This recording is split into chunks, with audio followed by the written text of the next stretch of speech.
நினப்பு என் மேல இருந்தும் எட்டி போகலாமோ? கட்டுப்பாடு இருந்தும் கட்டிக்கு முன்னே ஒட்டிக் கொள்ளலாமோ?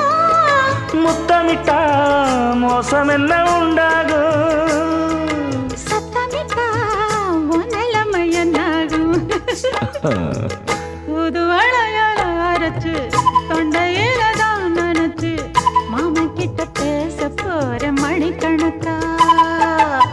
தூண்டாமணி விளக்க தூண்டி விட்டு எரிய வச்சு ஓ முகத்தை பார்க்க போற நாள் கணக்கா.